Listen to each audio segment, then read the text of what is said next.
Assalamualaikum warahmatullahi wabarakatuh. Halo semua, nama saya Ibu Nita Daniati.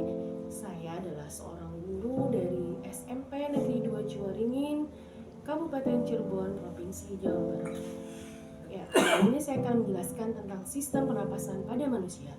Tujuannya adalah untuk mengetahui struktur dan fungsi organ-organ pernapasan, mendeskripsikan proses manusia bernapas, dan mengetahui bahaya rokok. Nah, ada sebuah pertanyaan. Sebenarnya untuk apa sih kita bernapas? Dan apa yang terjadi kalau kita tidak bernapas? Ada yang tahu?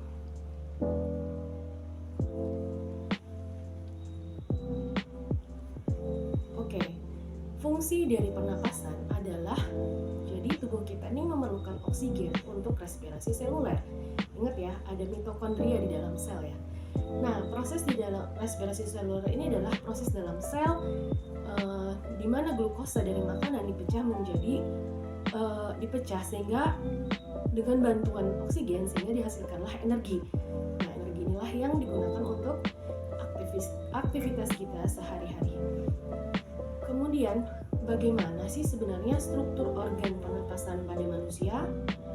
Melibatkan organ apa sajakah dalam sistem pernapasan pada manusia? Struktur organ pernapasan pada manusia terdiri atas hidung, faring, laring, trakea, bronkus kanan dan kiri, serta paru-paru kanan dan kiri. Di dalam paru-paru ini terdapat struktur yang bentuknya seperti buah anggur yang dinamakan dengan alveolus. Fungsi dari organ pernapasan pertama, hidung.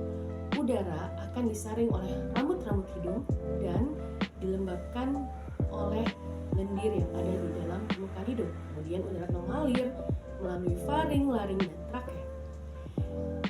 Di dalam trakea terdapat silia yang akan menyaring udara agar kotoran tidak masuk ke dalam paru-paru.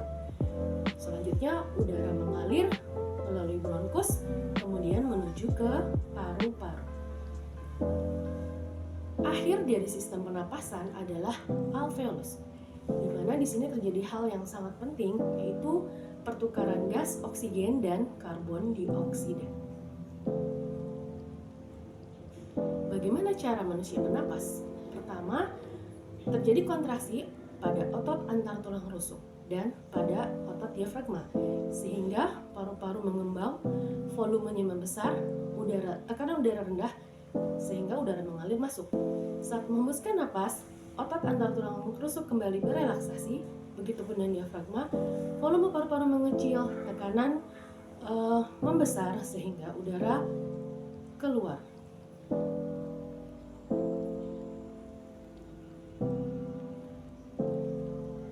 Sekarang waktunya untuk kuis. Organ apa yang menyaring kotoran agar tidak masuk ke dalam paru-paru?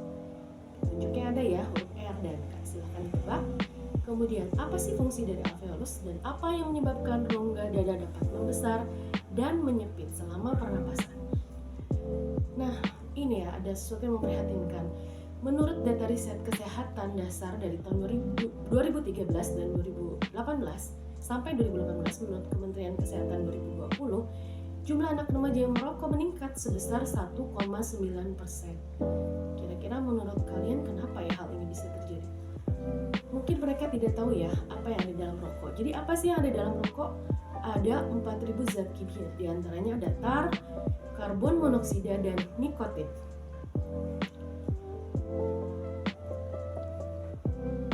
Tar menyebabkan silia tidak berfungsi dan bersifat karsinogen. Karbon monoksida akan menyebabkan pengurangan jumlah oksigen di dalam darah. Dan nikotin ini stimulan ya, yang akan meningkatkan detak jantung dan tekanan darah. Nah, penyakit apa saja yang bisa disebabkan oleh rokok?